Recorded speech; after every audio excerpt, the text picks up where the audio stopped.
Hi hello friends, welcome back to mission teacher academy. ಇವತ್ತಿನ ಕ್ಲಾಸಲ್ಲಿ ನಾವು ಕ್ರೈಸ್ ಆಲ್ರೆಡಿ ನೋಟಿಫಿಕೇಶನ್ ಆಗಿದೆ. ಅದರ paper 2 English language teacher syllabus ಅನ್ನ ಡಿಸ್ಕಸ್ ಮಾಡ್ತಾ ಹೋಗೋಣ.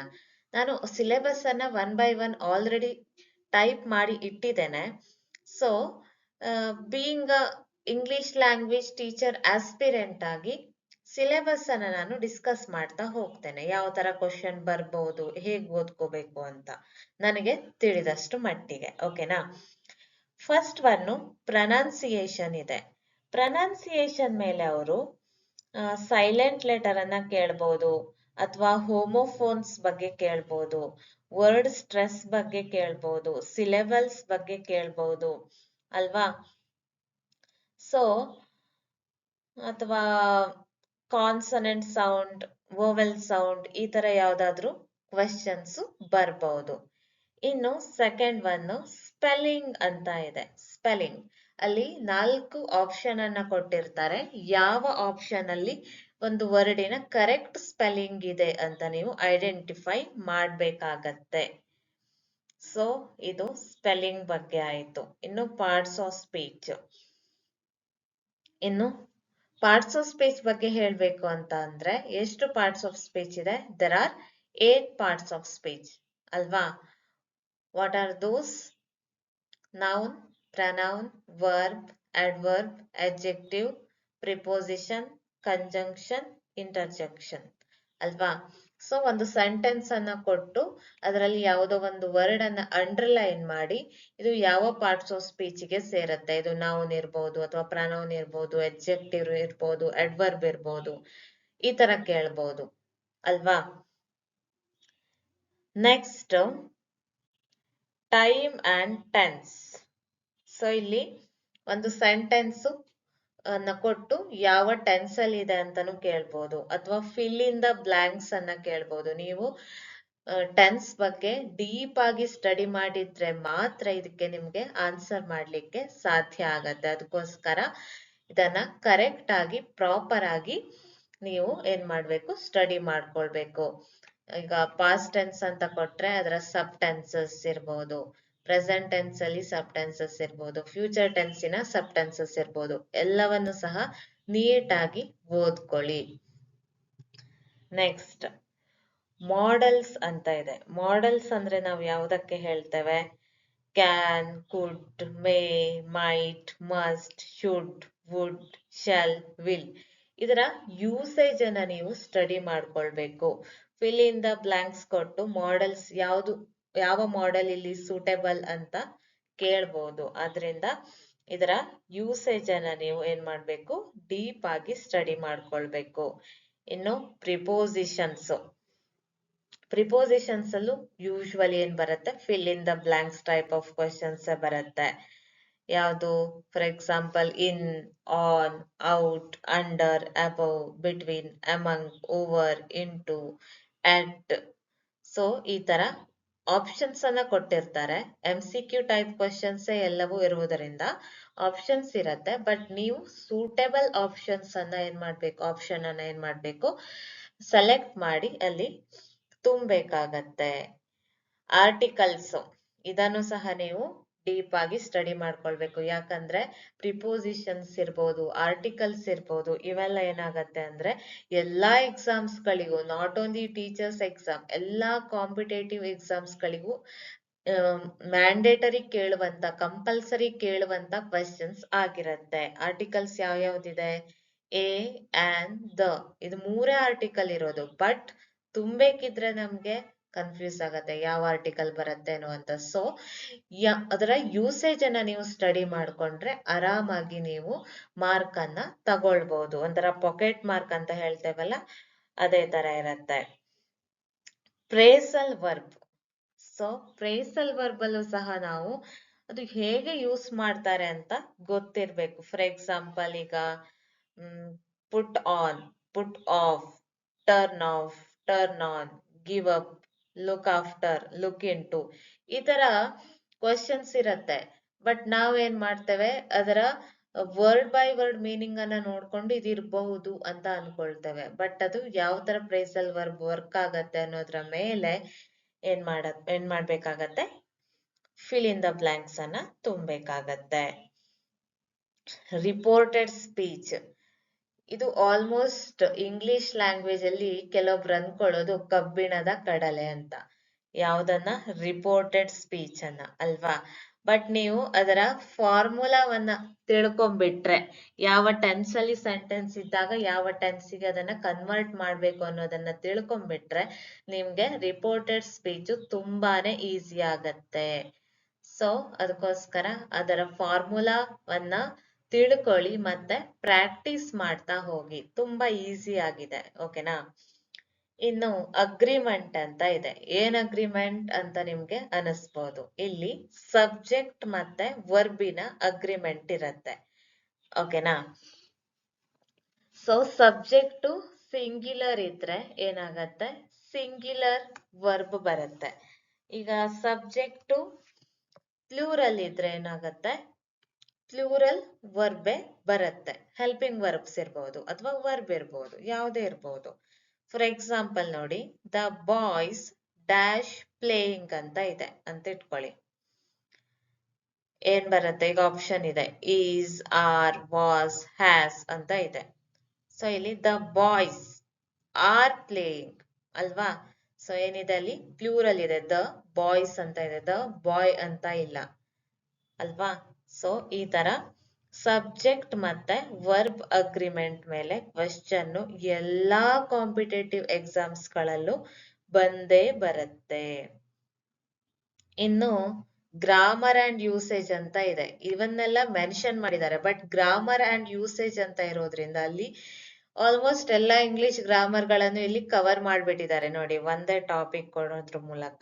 ಇದರಲ್ಲಿ ಆಕ್ಟಿವ್ ವೈಸ್, ಪ್ಯಾಸಿವ್ ವೈಸ್ ಬರ್ಬೋದು, ಡಿಗ್ರೀಸ್ ಆಫ್ ಕಂಪ್ಯಾರಿಸನ್ಸ್ ಬರ್ಬೋದು, ಅಥವಾ ಕ್ವೆಶ್ಚನ್ ಟ್ಯಾಗ್ ಬರ್ಬೋದು, ಕಂಡೀಷನಲ್ ಸೆಂಟೆನ್ಸಸ್ ಬರ್ಬೋದು, ಒನ್ ವರ್ಡ್ ಸಬ್ಸ್ಟಿಟ್ಯೂಷನ್ ಬರ್ಬೋದು, ದೆನ್ ಟ್ರಾನ್ಸ್ಫಾರ್ಮೇಶನ್ ಆಫ್ ಸೆಂಟೆನ್ಸಸ್ ಇರ್ಬೋದು, ಸೆಂಟೆನ್ಸ್ ಟೈಪ್ಸ್ ಇದೆ, ಕಂಪೌಂಡ್ ಇದೆ, ಕಾಂಪ್ಲೆಕ್ಸ್ ಇದೆ. ಈ ತರ ಎಲ್ಲವನ್ನು ಸಹ ನೀವು ಓದೋದೆ. HSTR ಮತ್ತೆ GPSTR ಗೆ ನೀವು ಪ್ರಿಪೇರ್ ಆಗ್ತಿದ್ದೀರಾ ಅಂದ್ರೆ ಅದರಲ್ಲಿ ಬರುವಂತ ಗ್ರಾಮರ್ ಟಾಪಿಕ್ಸ್ ಅನ್ನು ನೀವು ಓದೋದಿದ್ರೆ ಇಲ್ಲೂ ಸಹ ಅದು ಕವರ್ ಆಗತ್ತೆ.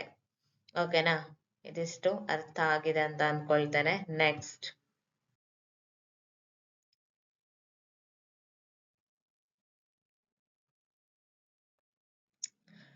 ಫಂಕ್ಷನಲ್ ಇಂಗ್ಲಿಷ್ ಅಂತ ಇದೆ. ಇದೇನಿಲ್ಲ, ನಿಮ್ಗೆ ಟಾಪಿಕ್ ಅನ್ನ ಸ್ವಲ್ಪ ಟ್ವಿಸ್ಟೆಡ್ ಆಗಿ ಕೊಟ್ಟಿದ್ದಾರೆ. ಇಂಗ್ಲಿಷ್ ಅಲ್ಲಿ 10th ಸ್ಟ್ಯಾಂಡರ್ಡ್ ಅಲ್ಲಿ ಇದು ಬರುತ್ತೆ, ಲ್ಯಾಂಗ್ವೇಜ್ ಫಂಕ್ಷನ್ಸ್ ಅಂತ ಬರುತ್ತೆ. ಅದರಲ್ಲಿ ಗ್ರೀಟಿಂಗ್ಸ್ ಇರ್ಬೋದು, invitations, request, command, order, seeking permission, seeking direction, ಈ ತರದ್ದೆಲ್ಲ ಬರುತ್ತಲ್ಲ. ಸೊ ಅದೇ ಲ್ಯಾಂಗ್ವೇಜ್ ಫಂಕ್ಷನ್ಸ್ ಅಥವಾ ಫಂಕ್ಷನಲ್ ಇಂಗ್ಲಿಷ್ ಅಂತ ಹೇಳ್ಬೋದು. ಸೊ ಅದರಲ್ಲೂ ಸಹ ಆಪ್ಷನ್ಸ್ ಇರತ್ತೆ. ಯಾವುದೋ ಒಂದು ಲೈನ್ ಅಥವಾ ವರ್ಡ್ ಅನ್ನ ಅವ್ರು ಏನ್ ಮಾಡಿರ್ತಾರೆ, ಅಂಡರ್ಲೈನ್ ಮಾಡಿರ್ತಾರೆ. You have to identify the proper answer. Next synonyms, ಯಾವುದೋ ಒಂದು ಸೆಂಟೆನ್ಸ್ ಅನ್ನ ಅಥವಾ ವರ್ಡ್ ಅನ್ನ ಕೊಟ್ಬಿಟ್ಟು ಏನ್ ಮಾಡ್ತಾರೆ, ಅದರ ಸಮಾನಾರ್ಥಕ ಪದವನ್ನ ಕೇಳ್ತಾರೆ. 4 ಆಪ್ಷನ್ಸ್ ಇರುತ್ತೆ, ಯಾವುದು ಸೂಟೇಬಲ್ ಸಿನೋನಿಮ್ ಅಂತ ನೀವು ಐಡೆಂಟಿಫೈ ಮಾಡಬೇಕು. ಆಂಟೋನಿಮ್ಸ್, ಆಬ್ವಿಯಸ್ಲಿ ಇದು ಎಲ್ಲ ಎಕ್ಸಾಮ್ಸ್ ಗಳಲ್ಲಿ ಸಿನೋನಿಮ್ಸ್ ಮತ್ತೆ ಆಂಟೋನಿಮ್ಸ್ ಬಂದೇ ಬರುತ್ತೆ. ಸಮಾನಾರ್ಥಕ ಪದ ಮತ್ತೆ ವಿರುದ್ಧಾರ್ಥಕ ಪದ ಅಂತ ಅಲ್ವಾ? ನೆಕ್ಸ್ಟ್ ಇಡಿಯಮ್ಸ್ ಅಂಡ್ ಫ್ರೇಸಸ್ ಅಂದ್ರೆ ಏನು? ಕನ್ನಡದಲ್ಲಿ ನುಡಿಗಟ್ಟುಗಳು ಅಂತ ಕರಿತೇವೆ. ಇದರ ಮೀನಿಂಗ್ ಗೊತ್ತಿದ್ರೆ ಮಾತ್ರ ನೀವು ಐಡೆಂಟಿಫೈ ಮಾಡ್ಬೋದು. ಮೊನ್ನೆ ನಾನು ನಿಮ್ಗೆ ಸ್ಟಡಿ ವ್ಲಾಗ್ ಅಲ್ಲಿ ಸಹ ಹೇಳಿದ್ದೆ, ಅದನ್ನ ನಾನು ನೋಡ್ತಾ ಇದ್ದೇನೆ ಅಂತ ವಿತ್ ಎಕ್ಸಾಂಪಲ್ ಹೇಳಿದ್ದೆ ಅಲ್ವಾ? ಸೊ ಇದನ್ನು ಸಹ ನೋಡ್ಕೊಳ್ಳಿ. ಇನ್ನು ಪ್ರಿಫಿಕ್ಸಸ್ ಮತ್ತೆ ಸಫಿಕ್ಸಸ್. ಪ್ರಿಫಿಕ್ಸಸ್ ಅಂದ್ರೆ ಏನು? ಒಂದು ವರ್ಡಿನ ಹಿಂದ್ಗಡೆ ಏನಾದ್ರೂ ಒಂದು ಎಕ್ಸ್ಟ್ರಾ ಸೇರ್ಸಿದ್ರೆ ಅದು ಪ್ರಿಫಿಕ್ಸಸ್. ಒಂದು ವರ್ಡಿನ ಮುಂದ್ಗಡೆ ಏನಾದ್ರೂ ಎಕ್ಸ್ಟ್ರಾ ಸೇರ್ಸಿದ್ರೆ ಅದು ಸಫಿಕ್ಸಸ್. ಸಪೋಸ್ ಹ್ಯಾಪಿ ಅನ್ನುವಂತ ವರ್ಡ್ ಇದೆ, ಇದರ ಪ್ರಿಫಿಕ್ಸಸ್ ಏನಾಗತ್ತೆ? ಅನ್ ಅಂತ ಆಗತ್ತೆ. ಯಾಕಂದ್ರೆ UN, ಅನ್ಹ್ಯಾಪಿ ಅಲ್ವಾ? ಸಪೋಸ್ ಸಫಿಕ್ಸಸ್ ಸೇರಿಸಿ ಅಂತ ಅಂದ್ರೆ ಹ್ಯಾಪಿನೆಸ್ ಅಲ್ವಾ? ಸೊ ಈ ತರ ಪ್ರಿಫಿಕ್ಸಸ್ ಮತ್ತೆ ಸಫಿಕ್ಸಸ್ ಒಂದು ವರ್ಡಿಗೆ ಯಾವ ತರ ಸೇರಿಸ್ತಾರೆ ಅಂತ ನಿಮ್ಗೆ ಗೊತ್ತಿರ್ಬೇಕು. Next error detection. So error detection ಅಂದ್ರೆ ಏನು? ಯಾವುದೋ ಒಂದು ಸೆಂಟೆನ್ಸ್ ಅನ್ನ ಕೊಟ್ಟಿರ್ತಾರೆ, ಅದರಲ್ಲಿ ಯಾವುದೋ ಒಂದು ವರ್ಡ್ ತಪ್ಪಾಗಿರ್ಬೋದು. ಸೊ ಅದನ್ನ ನೀವೇನ್ ಮಾಡ್ಬೇಕು, ಐಡೆಂಟಿಫೈ ಮಾಡಿ ಕರೆಕ್ಟ್ ಆಗಿರುವಂತಹ ವರ್ಡ್ ಅನ್ನ ಬರಿಬೇಕು. ನೆಕ್ಸ್ಟ್ ಕಾಂಪ್ರಹೆನ್ಷನ್ ಅಂದ್ರೆ ಏನು? ಯಾವುದೋ ಒಂದು ಪ್ಯಾಸೇಜ್ ಅನ್ನ ಕೊಟ್ಟು ಅದರ ಬೇಸ್ಡ್ ಕ್ವಶನ್ ಅನ್ನ ಕೇಳ್ಬೋದು. Passage one or two paragraph ಇರ್ಬೋದು. ಅದನ್ನ ನೀವು ಓದ್ಕೊಂಡು ಕೆಳಗಡೆ ಕೊಟ್ಟಿರುವಂತ ಕ್ವಶನ್ಗೆ ಆನ್ಸರ್ ಅನ್ನ ಮಾಡ್ಬೇಕಾಗತ್ತೆ. ಇದು ಈಸಿ, ನಿಮ್ಗೆ ಕರೆಕ್ಟ್ ಆಗಿ ನೀವು ಪ್ಯಾಸೇಜ್ ಅನ್ನ ಓದ್ಕೊಳ್ಬೇಕು ಅಷ್ಟೇ. ನೆಕ್ಸ್ಟ್ ಕ್ಲೋಸ್ ಅಂತ ಇದೆ. ಕ್ಲೋಸ್ ಅಂದ್ರೆ ಏನು? ಫಿಲ್ ಇನ್ ದ ಪ್ಯಾರಾಗ್ರಾಫ್ ಇರ್ಬೋದು. ಈಗ SSLC ಎಕ್ಸಾಮ್ ಪ್ಯಾಟರ್ನ್ ನಿಮ್ಗೆ ಗೊತ್ತಿದ್ರೆ ಅಲ್ಲಿ ಕೊಟ್ಟಿರ್ತಾರೆ ಸ್ಟೋರಿಯನ್ನ ಫಿಲ್ ಮಾಡಿ ಅಂತ. ಈ ತರ ಕ್ವೆಶನ್ಸ್ ಇರತ್ತಲ್ಲ, ಅದನ್ನ ನೀವು ಫಿಲ್ ಮಾಡ್ಬೇಕಾಗತ್ತೆ. ಶಫ್ಲಿಂಗ್ ಸೆಂಟೆನ್ಸ್ ಪಾರ್ಟ್ಸ್. ಸೊ ಒಂದು ಸೆಂಟೆನ್ಸ್ ಅಲ್ಲಿ ಏನ್ ಮಾಡಿರ್ತಾರೆ, ಶಫಲ್ ಮಾಡಿರ್ತಾರೆ, ವರ್ಡ್ಸ್ ಅನ್ನ ಉಲ್ಟಾ ಪಲ್ಟಾ ಕೊಟ್ಟಿರ್ತಾರೆ. ನೀವೇನ್ ಮಾಡ್ಬೇಕು, ರೀಅರೇಂಜ್ ಮಾಡಿದ್ರೆ ಆಯ್ತು. ರೀಅರೇಂಜ್ ಮಾಡಿ ಅದನ್ನ ಪ್ರಾಪರ್ ಸೆಂಟೆನ್ಸ್, ಅದು ಒಂದು ಮೀನಿಂಗ್ ಕೊಡುವಂತ ಮೀನಿಂಗ್ಫುಲ್ ಸೆಂಟೆನ್ಸ್ ಅನ್ನ ಬರಿಬೇಕಾಗತ್ತೆ. ಶಫಲಿಂಗ್ ಸೆಂಟೆನ್ಸಸ್ ಇನ್ ಪ್ಯಾರಾಗ್ರಾಫ್ಸ್. ನೋಡಿ, ಪ್ಯಾರಾಗ್ರಾಫ್ಸ್ ಅಂದ್ರೆ ಏನಾಗತ್ತೆ ಅಂದ್ರೆ ಒಂದು 5ರಿಂದ 6 ಸೆಂಟೆನ್ಸಸ್ ಇರತ್ತೆ. ಅದೇನ್ ಆಗಿರತ್ತೆ, ಶಫಲ್ ಆಗಿರತ್ತೆ. ಅಂದ್ರೆ ಉಲ್ಟಾ ಪಲ್ಟಾ ಕೊಟ್ಟಿರ್ತಾರೆ ಸೆಂಟೆನ್ಸ್ ಅನ್ನ. ನೀವು ಅದನ್ನ ರೀಅರೇಂಜ್ ಮಾಡಿದಾಗ ಒಂದು ಮೀನಿಂಗ್ ಫುಲ್ ಪ್ಯಾರಾಗ್ರಾಫ್ ಆಗತ್ತೆ ಅದು. ಸೊ ಅದನ್ನ ನೀವು ಮಾಡಿದ್ರೆ ಆಯ್ತು. ಓಕೆನಾ? Next testing and evaluation. So ಇದೇನಾಗತ್ತೆ, ನಿಮ್ಗೆ B.Ed ಅಲ್ಲಿ ಓದಿರ್ತೀರ ಯಾವ್ಯಾವ ತರ ಟೆಸ್ಟ್ ಗಳಿವೆ. ಫಾರ್ಮ್ಯಾಟಿವ್ ಅಸೆಸ್ಮೆಂಟ್ ಇರ್ಬೋದು, ಸಮ್ಯಾಟಿವ್ ಅಸೆಸ್ಮೆಂಟ್ ಇರ್ಬೋದು, ಡಯಾಗ್ನಾಸ್ಟಿಕ್ ಟೆಸ್ಟ್ ಇರ್ಬೋದು, ಅಚೀವ್ಮೆಂಟ್ ಟೆಸ್ಟ್ ಇರ್ಬೋದು ಅಲ್ವಾ? ಈ ತರ ತುಂಬಾ ಟೆಸ್ಟ್ ಗಳಿವೆ. ಸೊ ಯಾವ ಟೆಸ್ಟ್ ಅನ್ನ ಯಾವ್ಯಾವಾಗ ಮಾಡ್ತಾರೆ ಅಂತ ನಿಮ್ಗೆ ಗೊತ್ತಿರ್ಬೇಕು. ಫಾರ್ಮ್ಯಾಟಿವ್ ಅಸೆಸ್ಮೆಂಟ್ ಅಂದ್ರೆ ಏನು? 1 or 2 ಮಂತ್ಸಿಗೊಮ್ಮೆ ಮಾಡ್ತಾ ಇರ್ತೇವೆ. ಬಟ್ ಸಮ್ಯಾಟಿವ್ ಅಂದ್ರೆ at the end of the semester ಮಾಡ್ತೇವೆ. ಟೋಟಲ್ ಸಿಲೆಬಸ್ ಕವರ್ ಆಗಿರುತ್ತೆ ಅದರಲ್ಲಿ ಅಲ್ವಾ? ಸೊ ಯಾವ ಟೆಸ್ಟ್ ಯಾವಾಗ ಮಾಡ್ತಾರೆ ಅಂತ ನಿಮ್ಗೆ ಗೊತ್ತಿರ್ಬೇಕು. Next methods are techniques. So ಇಲ್ಲಿ ಪೆಡಗೋಗಿ ಮೇಲೆ ಕ್ವಶನ್ಸ್ ಇರುತ್ತೆ ಲಾಸ್ಟ್. ಓಕೆನಾ? ಯಾವ್ಯಾವ ಮೆಥಡ್ಸ್ ಅನ್ನ ನೀವು ಯೂಸ್ ಮಾಡ್ತೀರಾ ವೈಲ್ ಟೀಚಿಂಗ್ ಅಂತ. ಲೆಕ್ಚರ್ ಮೆಥಡ್ ಇರ್ಬೋದು, ಪ್ರೊಜೆಕ್ಟ್ ಮೆಥಡ್ ಇರ್ಬೋದು, ಆಕ್ಟಿವಿಟಿ ಬೇಸ್ಡ್ ಮೆಥಡ್ ಇರ್ಬೋದು, ಅಥವಾ ಡಿಸ್ಕಷನ್ ಇರ್ಬೋದು. ಸೊ ಈ ತರ ಡೈರೆಕ್ಟ್ ಮೆಥಡ್ ಇರ್ಬೋದು, ಅಥವಾ ಗ್ರಾಮರ್ ಟ್ರಾನ್ಸ್ಲೇಷನ್ ಮೆಥಡ್ ಇರ್ಬೋದು. ಈ ತರ ಯಾವ ಮೆಥಡ್ ಅಥವಾ ಟೆಕ್ನಿಕ್ಸ್ ಅನ್ನ ನೀವು ಯೂಸ್ ಮಾಡಿಕೊಂಡು ಟೀಚಿಂಗ್ ಅನ್ನ ಮಾಡ್ತೀರಾ ಅಂದ್ರೆ ಇಲ್ಲಿ ಕ್ವಶನ್ ಯಾವ ತರ ಇರತ್ತೆ ಅಂದ್ರೆ ಕ್ಲಾಸ್ ರೂಮ್ ಅಪ್ಲಿಕೇಶನ್ ಕ್ವಶನ್ಸ್ ಬರಬಹುದು. ELT ಟರ್ಮ್ಸ್ ಅಂದ್ರೇನು? English language teaching terms. So English language ಅಲ್ಲಿ ಯಾವ್ಯಾವ ತರ ಟರ್ಮ್ಸ್ ಬರುತ್ತೆ? ಸಪೋಸ್ LSRW ಸ್ಕಿಲ್ಸ್ ಇರ್ಬೋದು. LSRW ಅಂದ್ರೆ ಏನು? ಲಿಸ್ನಿಂಗ್, ಸ್ಪೀಕಿಂಗ್, ರೀಡಿಂಗ್, ರೈಟಿಂಗ್, ಈ ತರ ಸ್ಕಿಲ್ಸ್ ಇರ್ಬೋದು. ಅಥವಾ ಫೋನಿಕ್ಸ್ ಇರ್ಬೋದು, ಮಾರ್ಫಾಲಜಿ ಇರ್ಬೋದು, syntax, semantics, communicative competence, Bloom's taxonomy, micro teaching, macro teaching, remedial teaching, ಅಥವಾ CCE ಕಂಟಿನ್ಯೂಸ್ ಕಾಂಪ್ರಿಹೆನ್ಸಿವ್ ಇವ್ಯಾಲ್ಯುಯೇಷನ್.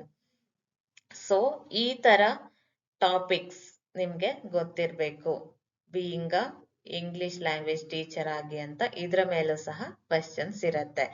ನಿಮ್ಗೆ ನೋಡ್ಲಿಕ್ಕೆ ಸಿಲೆಬಸ್ ಕಂಪ್ಯಾರಿಟಿವ್ಲಿ ಕಡಿಮೆ ಇದೆ ಅಂತ ಅನಿಸ್ತಾ ಇರ್ಬೋದು. HSTR ಅಥವಾ GPSTR ಕಂಪೇರ್ ಮಾಡಿದ್ರೆ ಸಿಲೆಬಸ್ ಕಡಿಮೆ ಇದೆ ಕ್ರೈಸ್ ಅಲ್ಲಿ ಅಂತ ನಿಮ್ಗೆ ಅನಿಸ್ತಿರ್ಬಹುದು. ಬಟ್ ಇಲ್ಲಿ ಏನ್ ಮಾಡಿದ್ದಾರೆ, ಒಂದೇ ಟಾಪಿಕ್ ಅಲ್ಲಿ ತುಂಬಾ ಟಾಪಿಕ್ ಕವರ್ ಆಗೋ ತರ ಹೆಡ್ಡಿಂಗ್ ಅನ್ನ ಕೊಟ್ಬಿಟ್ಟಿದ್ದಾರೆ. ನೋಡಿ, ELT ಟರ್ಮ್ಸ್ ಅಂದ್ರೆ ಅದರ ಅಂಡರ್ ಅಲ್ಲಿ ಎಷ್ಟೋ ಟಾಪಿಕ್ಸ್ ಬರುತ್ತೆ. ಮೆಥಡ್ಸ್ ಅಂಡ್ ಟೆಕ್ನಿಕ್ಸ್ ಅಂದ್ರೆ ಅದರ ಅಂಡರ್ ಅಲ್ಲಿ ಎಷ್ಟೋ ಟಾಪಿಕ್ಸ್ ಬರುತ್ತೆ. ಟೆಸ್ಟಿಂಗ್ ಅಂಡ್ ಇವ್ಯಾಲ್ಯೂಯೇಷನ್ ಅಂದ್ರೆ ಅದರ ಅಂಡರ್ ಅಲ್ಲಿ ಎಷ್ಟೋ ಟಾಪಿಕ್ಸ್ ಕವರ್ ಆಗ್ತಾ ಇದೆ. ಸೊ ಇಲ್ಲಿ ಅದೆಲ್ಲವನ್ನ ಸೇರಿಸಿ ಒಂದು ಹೆಡ್ಡಿಂಗ್ ಅನ್ನ ಕೊಟ್ಬಿಟ್ಟಿದ್ದಾರೆ ಸಿಲೆಬಸ್ ಅಲ್ಲಿ. ಯಾಕಂದ್ರೆ ಸಿಲೆಬಸ್ ಅನ್ನ ಅವರು ಲೆಂದಿ ಆಗಿ ಮಾಡ್ಲಿಕ್ಕೆ ಹೋಗ್ಲಿಲ್ಲ. ಓಕೆನಾ? ನೀವು ಎಲ್ಲಾ ಎಕ್ಸಾಮ್ಗೆ ಯಾವ ತರ ಸ್ಟಡಿ ಆಗ್ತಾ ಇದೀರೋ ಈ ಎಕ್ಸಾಮ್ಗೂ ಅಷ್ಟೇ ಇಂಪಾರ್ಟೆನ್ಸ್ ಅನ್ನ ಕೊಟ್ಟು ಸ್ಟಡಿ ಆಗ್ತಾ ಹೋಗ್ಬೇಕಾಗತ್ತೆ. ಇದಿಷ್ಟು ನಿಮ್ಮ English language teacher syllabus paper 2 ಅಂತಾನೆ ಹೇಳ್ಬೋದು. ಇದನ್ನ ನಾವು 1 by 1 ಸ್ಟಡಿಯನ್ನ ಮಾಡ್ತಾ ಹೋಗೋಣ. ನಾನು ಸಹ ಏನು ಓದ್ತಾ ಇದ್ದೀನಿ ಅಂತ ನಿಮ್ಗೆ ಸ್ಟಡಿ ವ್ಲಾಗ್ಸ್ ಗಳಲ್ಲಿ ಶೇರ್ ಮಾಡ್ತಾ ಹೋಗ್ತೇನೆ. ಓಕೆನಾ? ಈ ವಿಡಿಯೋ ನಿಮ್ಗೆ ಇಷ್ಟ ಆಗಿದ್ರೆ ಲೈಕ್, ಶೇರ್, ಕಮೆಂಟ್ ಮಾಡಿ. ಹಾಗೆ ನನ್ನ ಚಾನೆಲ್ ಅನ್ನ ಫಾಲೋ ಮಾಡ್ಕೊಳ್ಳಿ. ಮುಂದಿನ ವಿಡಿಯೋ ಜೊತೆ ಮತ್ತೆ ಸಿಗ್ತೇನೆ. ಅಲ್ಲಿಯವರೆಗೂ ಟಾಟಾ, ಬಾಯ್ ಬಾಯ್.